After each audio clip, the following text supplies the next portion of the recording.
Welcome back to the More Smarter Show, the number one business mindset and strategy podcast in the world. This is episode 47 with your hosts, Jake and Dylan. Jake, what do we have on the agenda today? Today we have Derek Rooney. Is that how you say your name? Rooney, yeah. I'm just kidding. It's a really easy name. Derek's joining us. Derek's in the real estate space in New Jersey, as Dylan and I also are. So we invited Derek on to talk about his experience. We might even get into some mindset, some business mindset here, because Derek is an expert in that field. I'm proclaiming Derek as an expert in that field. Derek, welcome to the show. How are you doing today? I'm doing good. Thanks so much for having me on.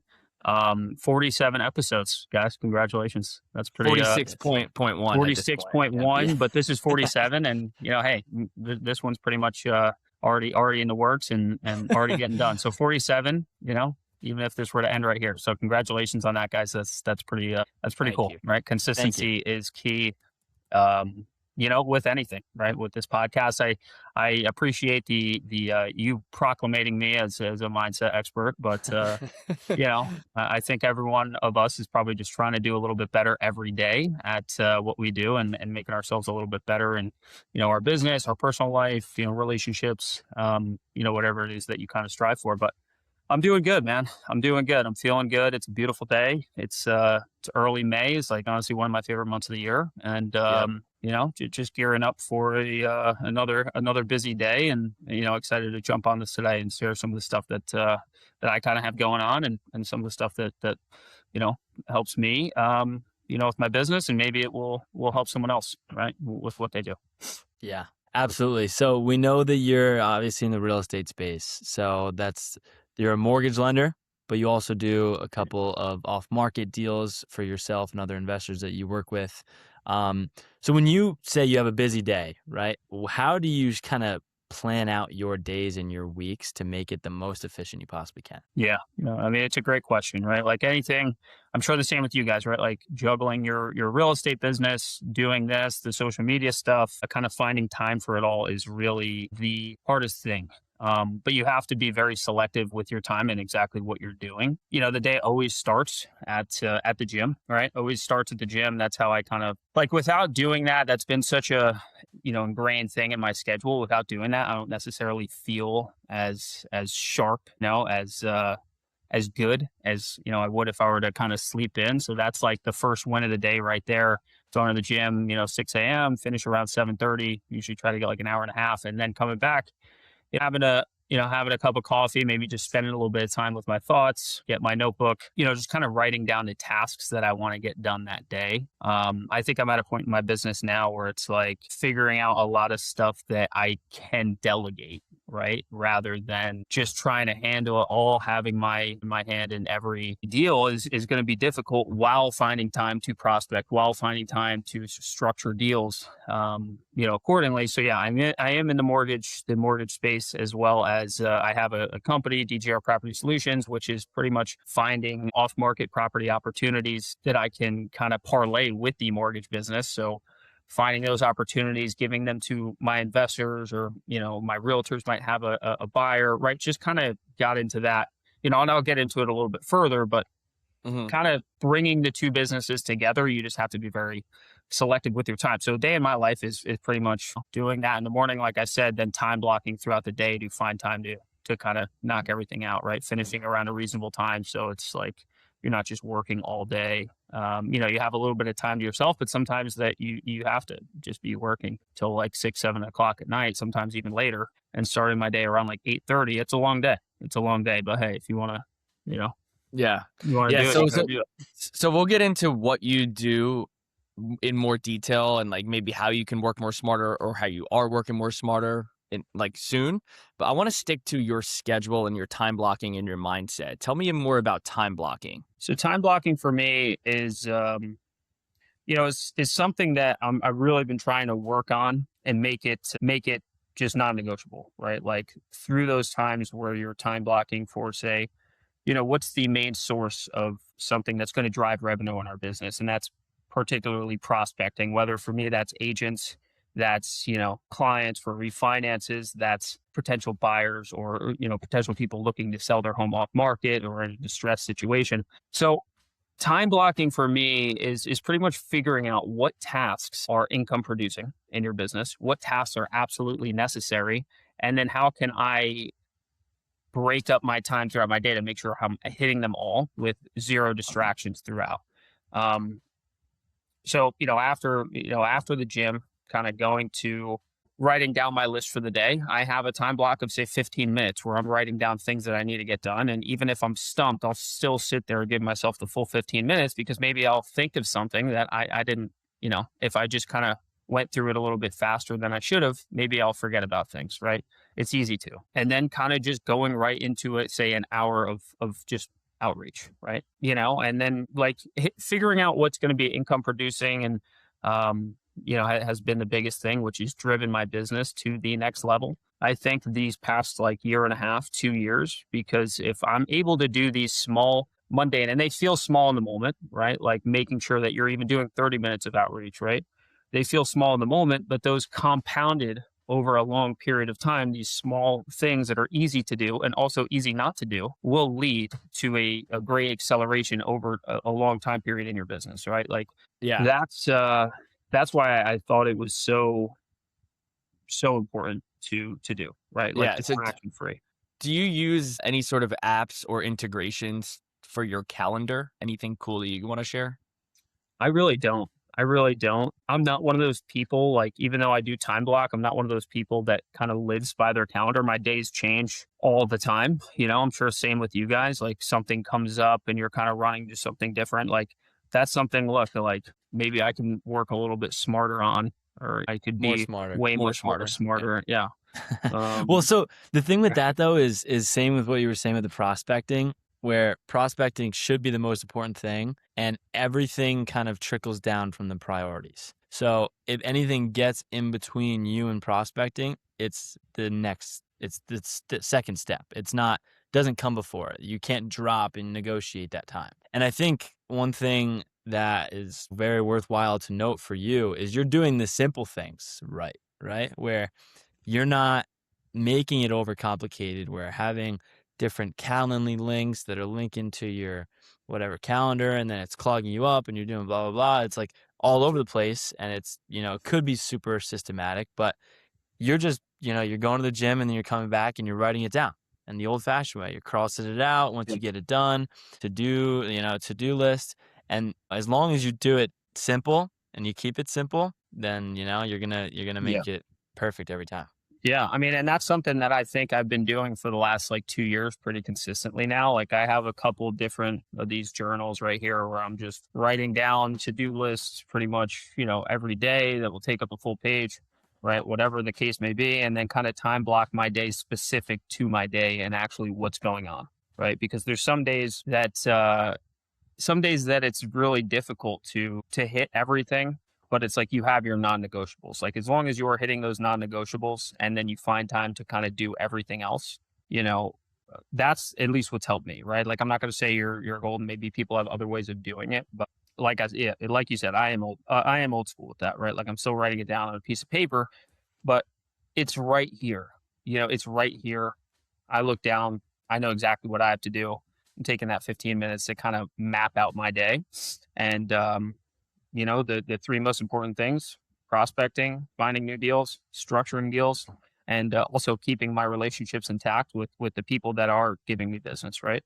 So if I'm hitting those three things every day with the mortgage business and with my off market company, right, and wholesale company, I'm winning, right? Like I'm winning, right? And those things, even if it's you're delegating 30 minutes to each activity a day, look at that over the course of a year, and you're consistent enough with that, you're going to see a big effect, right? It's not going to be the next day you see a big effect, or just with anything else. And this is why I love the aspect of the gym so much, is because you're not going to, be out of shape, right? Go to the gym for a week, come back, and you're going to look great. No, this is something where it's like, you have to put in that time. And if you can put in the time in that, why can't I just translate it to my business? And I think that was my initial thought with it. And also a book that I read that kind of exemplified exactly what I'm saying here was The Slight Edge, Dylan, which you read as well, I know. but it's basically the main concept around it is those small mundane acts that you can do on a daily basis will lead to that exponential growth in not only your business, but yourself. And it's really applicable to anything that you want in life, I think. Totally. Are you one of those guys that, like, if I called you, would you answer your phone or would you not answer your phone more than likely? I'm one of those guys that if I'm, hitting my non-negotiables, like maybe not right then and there, Same. I Same. think. Well, you have my number saved, but I just meant if I was a random person, if you had not your no number. It really depends. It really depends on the day. Yeah. But I think I have not been recently because sometimes a lot of these things can wait, until that, I have to be disciplined with my time. And if I'm willing to kind of take another phone call in between the time that I'm, trying to hit my quote unquote non-negotiables, then I'm taking the call, then it's negotiable. Right. So that's it for me. So that's how I see that as well. This is a topic we talk about. I talked to a lot of people about this topic, and in our real estate industry, especially, people think that answering the phone is like a superpower. It's like, yeah, you got to answer your phone. Like, it's how you get business. That could be business you're missing if you don't answer the phone. And I think the complete opposite of that. I think that I'm doing the business and that call can wait. And if it can't wait, it's probably not a call I need to take anyway. I'd rather not deal with that fire drill. Right. And then I yell at Dylan because I think Dylan, to be fair, you do this less now, but former Dylan, I would be on the phone with him and he'd be like, oh, gotta go. I'm getting another call. And they're like, if my mom called or if like the township called and they're hard to get a hold of and they're like calling me back, those are like the only two things I would ever hang up on someone who I'm speaking with to your then mom, take that your call. mom and the township. Wow. what a good and my group dad of and my people. brother. So my family Yeah. and the township. Yes. Yeah. You know what I mean? Yeah. Those are No, important I things. do. Yeah. I mean, I definitely was like that. And what I also appreciate though is what you kind of taught me, Jake, was like, whenever you're on the phone, like you call me, I'm like, hey, by the way, like I'm waiting on this one call. It's out of respect. That's totally fine. Out of That's respect totally for fine. everyone's time. It's like everyone is busy throughout the day. And as long as you're prefacing, everything, obviously that's just one example. But if you're in the middle of a meeting like this and, it's kind of Derek, just like what you said with this podcast, you have a time restraint. You're not going to be, looked at in any sort of way if you preface it up front. It's the same with, every sort of relationship. Well, I think it's also, it really just shows where someone holds their time, right? And how much they value their time as well, Totally agree. Totally agree. I actually, I'm a grudge holder, if you don't know that. So like I lose permanent respect.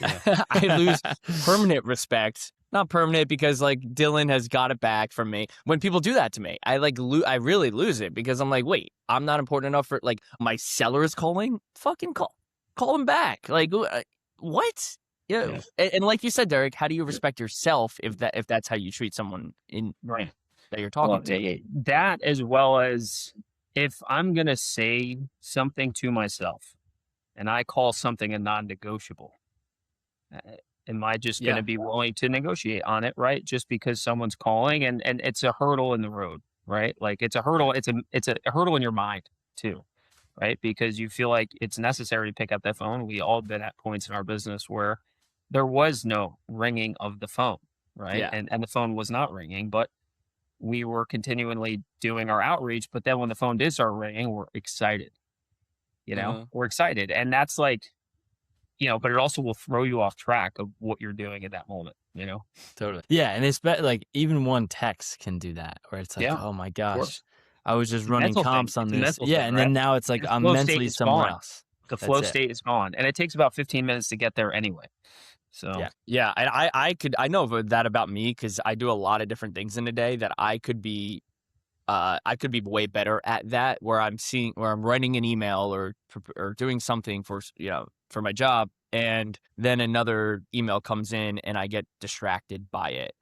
I was actually looking into like AI solutions to not show me emails until I'm done with an email. Like that doesn't exist yet, but I was like talking to Claude about that because I would love to stay focused on one task. I could do a better job at that. Well, I just recently got a new phone too, actually, and I was going through all these different settings and everything like that. And they have all these different modes now. It's not like just do not disturb, sleep mode. There's work mode that you can edit and kind of make alterations to yourself. But I honestly look at it Yeah. as it's so much time that I would put into that, and then got to figure it out. But again, that's, I that's a whole deleted topic. Dylan. You actually had me do this. I don't get social media notifications anymore Yeah. for Nah. like months now, or Gmail notifications. I don't get Gmail notifications on my watch because my watch would just be dead after 4 hours. But I've turned off social media notifications. I think even like 4 years now. Like I've had it. I don't even want it. I mean, I still check it like 2 or 3 times a day, especially if I'm posting. Yep. Just to kind of see. But I'm kind of slowly starting to get away from that because I'm integrating this new CRM that is going to be able to manage all of it. And now I won't be able to be on it. So that's going to free up time. Because I mean, talking about freaking social media, dude, even if it's just the last 30 minutes of your nighttime, like think about what you can do in 30 minutes when you're just fucking on your phone, and you could just be either getting extra sleep or you could be reading a book or, stretching, doing whatever. There's so much you can do. I think I read something that was 18 minutes a day, cumulative over a year is 100 hours. So 18 minutes a day, that's something. If you were to put 18 minutes a day into anything and you had 100 hours of that thing, task, whatever it is under your belt, how much better would you be as a person in your business, anything else? Totally. And that's something I found interesting. You know what's so funny is I was talking with someone who's from Europe like 2 weeks ago, and he was saying that people in America are extremists in everything. So it's just like a capitalist mentality of wanting to get a lot of money and create this big business and do all these different things. But it goes into overeating, over drinking, and then it also goes into all the different activities where it's like, we don't want to just run a mile every day. We want to train for a marathon and then not run for the second half of the year after running the marathon. It's like, no, that's not the way to go. It's the consistency every single day with the podcast every week with the non-negotiables of prospecting. 30 minutes a day is way better than 1 hour a week. Or just going crazy hard and burning yourself out, for whether that's making a bunch of calls, going to the gym and training yourself to exhaustion, or just going too far too quick on anything. Because that's something I've felt in myself. Like when I initially started my journey with the gym or doing this, it's just you have that, I got to start this now. You get all fired up. You go do way too much of whatever it is that you're fired up about. And then the next day you don't do it because it's not sustainable. It's not sustainable. So that's why I think putting maybe less time, but on a more consistent basis is going to win and supersede every time, unless you're just a sicko, right? That can do that every day. But I think it's people who, I think all of us like to enjoy our livelihood as well as do great in business. So there has to be a balance. Yep. And that's the more smarter way. So let's get into your business more, Derek. You have verticals of your business that you were describing. So you're both a mortgage lender and you have an off-market deal flow, EGR Property Solutions. How do those two sort of integrate with one another? Absolutely. So I started in the mortgage business. It's been about 6 years now.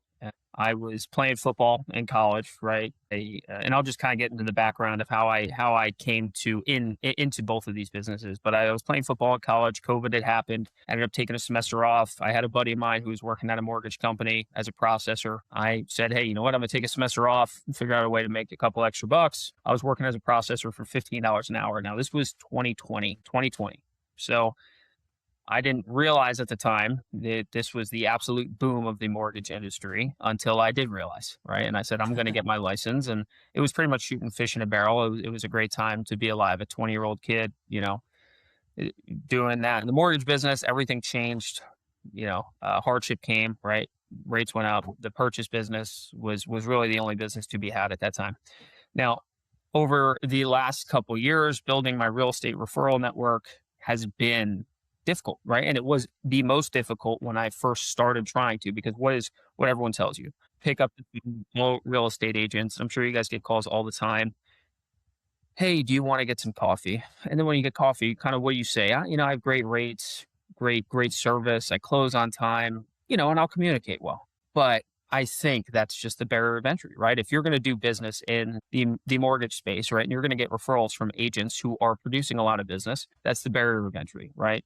You should have great rates, you should have great communication, and you should have, be able to close on time. Now, one thing I started to realize as time went on is this is kind of a value for value world, right? Like, even if you have a level of friendship with someone, you like doing business with someone, if someone's going to provide them more value, you might not continue to get that business, no matter how strong that friendship and bond and business relationship is.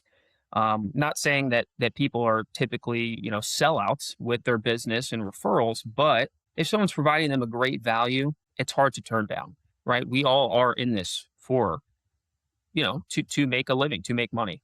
And there has to be upside and benefits to working with someone. So now I had a buddy who was starting wholesale, and I found it really interesting. And at this time, I was starting to kind of look for flips or properties myself. And I discovered wholesale and built, like, an outreach system. It all kind of started from me just driving around, writing down property addresses, which I still do to this day.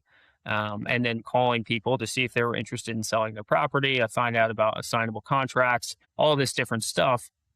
And I realized the more and more properties I came across, these deals were hard to get. They were hard to kind of do. But if I still was able to do my outreach on the seller side and find some wholesale deals, some people are maybe going to want a little bit more, right? They're not wholesale deals, but I can probably give some nice introductions to my real estate referral partners to, add that value for value proposition and say, hey, look, maybe this is an interested seller. If I can produce some of these for you, are you interested in maybe, hey, let's, I'm doing this in good faith to get some referrals on the back end.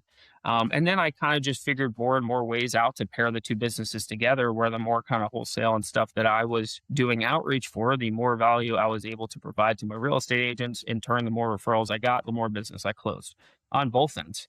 And this allowed me to kind of scale my outreach as well. And also, that's why I call it DGR Property Solutions, right? Because we have a couple different options, right? We can make you a cash offer for this property. We'll give you the ability, like, we'll say, hey, look, we work with other investors. We can assign this property for you. It's all really just upfront, the way, I operate in that space. But also, I can introduce you to someone great who I work with a lot, that would be happy to list your home for you and give you, get you the top dollar for your home if you're in the situation where that makes the most sense. Now, that has been a huge driving factor in me getting more referrals on the mortgage end, and also providing agents value, right?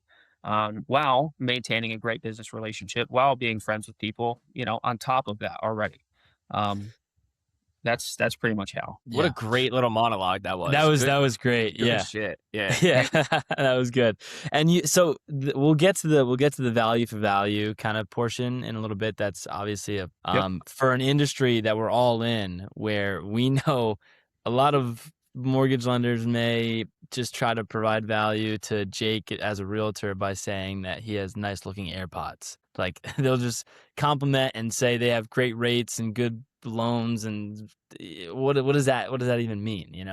Who even cares? So that's cool that you're doing that. These are vertical businesses, but two separate services. So how do you delegate your time to both of these on a weekly basis? Absolutely. I mean, like I said before, it's really just time blocking.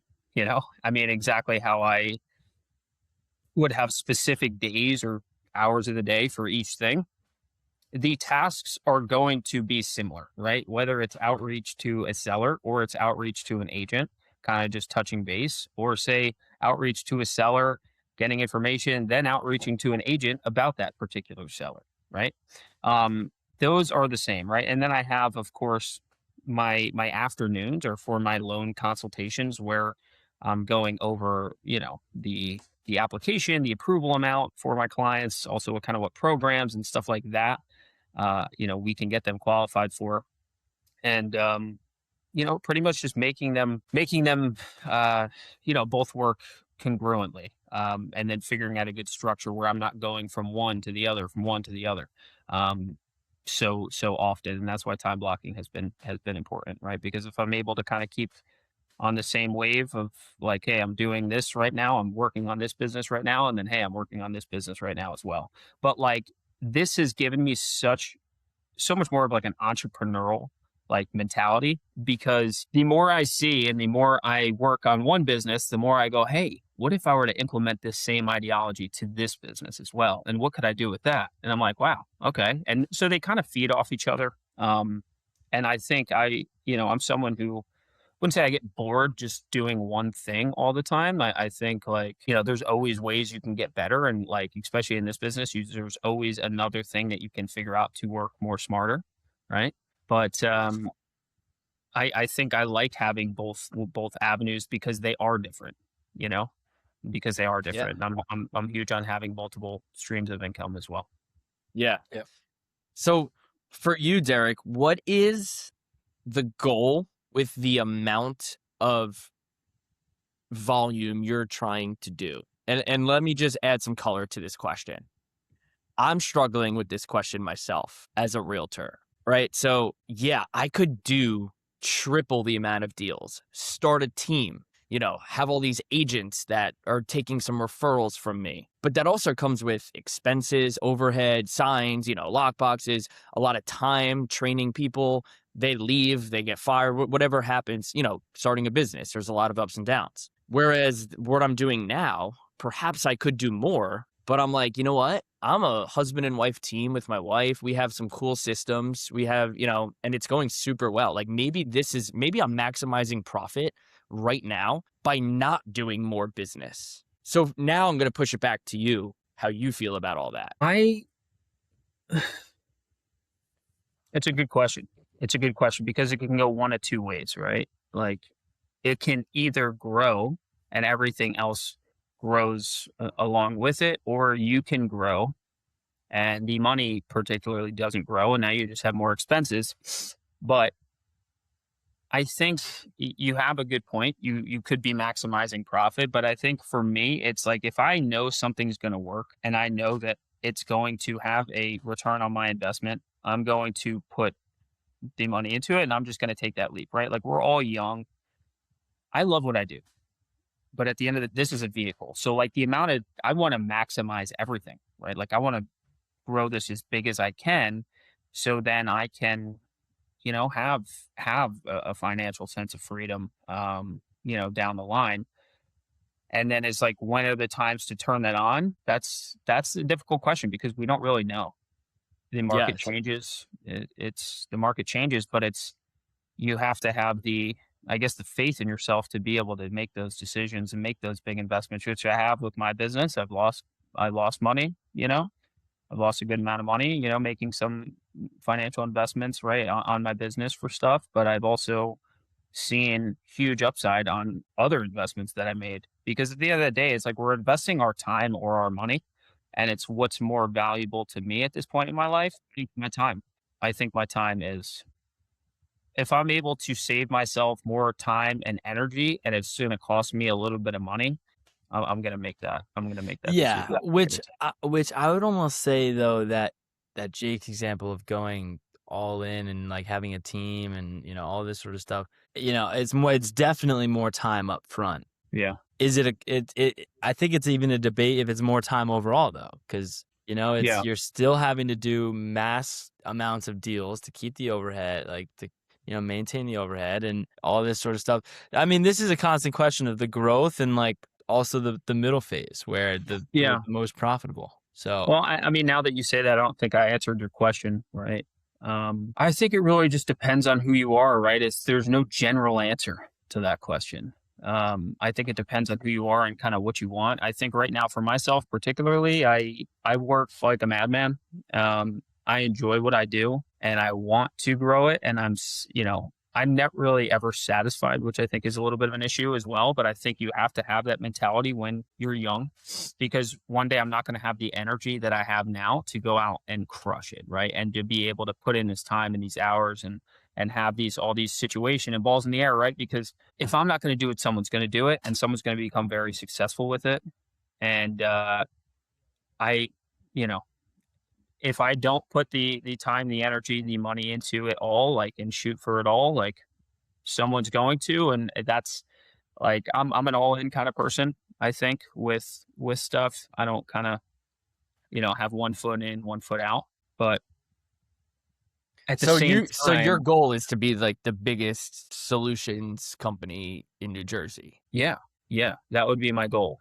That would be my goal. But I think, but it's like, then where does that end? At the end of the day, man, it's a vehicle, right? It's a vehicle, and like, you have to have also other goals of what I want to do, and potentially, I'm going to need a lot of money for those other goals, right?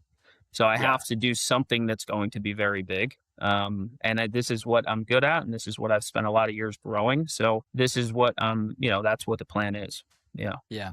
Because, it's like that point that you just said, it's like, what's the graduation point? What's like the tipping point? Once you're done with that, once you hit that ceiling on whatever phase it is, if it's the messy middle or if it's, your doctorate, you have to know when you're graduating a phase. And I'm thinking of someone like a Rob Dukansky is keeping it in the real estate world, where he's got billboards all across New Jersey. He's got 2,500 Google 5-star reviews, whatever. It's a massive business, massive overhead. Rob Dukansky himself is probably set for life financially. Rob Dukansky's real estate team business, how much further can they go? Do they have to just keep closing that many deals and keep going? How many hours is he spending towards that? I bet his time is very important to him. So like, that's where, like, the wise men learn from other people's mistakes. And We so got to get that's him where on the podcast. Yeah, we do.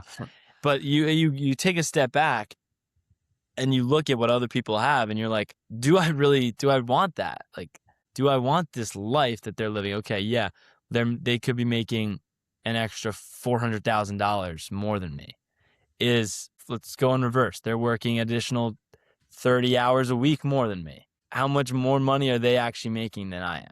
And Are they going to the gym? Are they married? Do they have kids? All those things. Exactly. Yeah. Yes. I overthink those things too. And I want to make one more point here. McDonald's, whenever they bring the McRib back, it's right after they've had their best quarter. If you look at those stats, they pivot when they're ahead, not when they're behind. And I think a lot of people make the mistake of, it's not going well, it's coming down. Okay, let's do something else. And I have a lot of point guard vision. Too much. It bothers me. It's too much. But I'm always thinking, okay, I'm ahead now. It's now the time to go here, or should I just stay ahead? Yeah. Yeah. I think that's an interesting point. It's like, you can relate that to anything. It's hard to quit when you're ahead. It's hard to make those pivots when you're ahead, because it's such a mental challenge, right? If it's like an old saying that I don't necessarily agree with, if it's not broke, don't fix it. Right? There's always things that you can fix, right? Or pivot on. And I think today, with all the new technology and stuff, and like stuff that I'm hearing about, is crazy to me. That, I'd say, like, hey, right, my business is going amazing right now. It's great, it's flourishing. But like that saying, if it's not broke, then fix it. I shouldn't be looking into any of this other stuff. But if I'm not, I'm just going to be costing myself more time, energy, and money, right? And I think that's what we're all looking to maximize here: time, energy, and money. It's going to be hard to balance them all, right? No matter what you're doing, or no matter what scale you want to bring your business to. And I don't think there's a point, right, like, where I guess there's a difference of growing a business and growing self-employment. You know what I mean? And they're differing the two, for sure. Right. And that, you are a self-employed, like, most people in the real estate space think that they're entrepreneurs. They're self-employed. They don't, they 100%. won't. Yeah. If they don't work, they don't get paid. And, you need to be thinking that business mindset where, to kind of wrap things up, I think where like the time blocking would come into play, and also the systemization and plugging them together, is you make a dedicated time on strict business growth throughout the week. Like, Derek, I know we were talking with someone who's also a young entrepreneur, and he was saying that like every single morning for 2 hours is just growth. Just Growth, I'm yeah. sitting in my office, I lock the door, and I'm just working on AI, I'm working on automations, I'm working on different things like that and thinking big. And that's a must, I think, especially to make that leap from self-employed to business owner. Right. And it's figuring out what you can delegate and what's important. And something I kind of want to just finish off with is, how are you going to classify your non-negotiables? How are you going to classify the things that you can delegate? And how are you going to focus on your growth long term? Something that I heard that I started doing, and just kind of figuring out what was taking up my time in the day and being able to build out a time blocking schedule, was I had a piece of paper. Throughout my day, I wrote down about every 15-minute increment of what I was doing, right? I was doing this for 15 minutes. I was doing that, doing this, all the tasks that I did during my day. I looked down at the piece of paper at the end of the day, and I did this for about a week, right? And it was consistent every day. About 2 hours, or I think it was even less, 2 hours of my entire week were spent on income producing activities. The rest was work that could be entirely delegated. So now when I realized that in my business, or honestly, my self-employment, right, at this time, which I'm still working on, finding those things that I can delegate, and every day, right, trying to still write these things down, but making that split in a piece of paper and figuring out how many tasks I did that day and how much time I put in that day of things that, didn't need to be done by me necessarily. But the things that did need to be done by me was this small, while the other list was this big, right? And that's why I started doing the time blocking, because if I can spend more time doing this list and growing that small list to here, and then shrink that other list, honestly, your day would be shorter. Your day would be shorter, and you would be doing the things that you probably like more, right? And you'd be better at it. And you would be better, right? And you would have more repetitions. So that's just something I kind of want to leave off with, if you're thinking about time blocking and how you're going to figure out how to structure that and what's important to you. Yeah, no, absolutely. That's a great way to cap it off. So Derek, where can our audience find you? Instagram, Deals by DGR. Facebook. You can also look me up on TikTok at Chicken Army 26. I do some chicken reviews as well. Things popping off. Really? Check it out. Yeah. No, I just had a couple bangers on there. Jake, he legit gets like 50,000 to 100,000. Like eating chicken, or like chickens at a farm? And go around, I eat chicken. I review it. My girl comes in, wipes my mouth off, like the sauce off after I eat it and stuff. It's interesting. Check it out. Chicken Army, what? Chicken Army 26. 26. Yeah. Sweet. That's it. Okay. Yeah, Sweet. So everyone go follow his TikTok page, Chicken Army. Yeah. And then, my Instagram as well. I want to start doing more stuff like this, kind of doing content. And I appreciate you guys having me on, and keep doing your thing, guys. This is pretty damn cool. So, like Awesome. I said, it's an honor for the invite, and hopefully I could provide some value. I got some value out of this as well. So thanks again. Awesome. No, of course.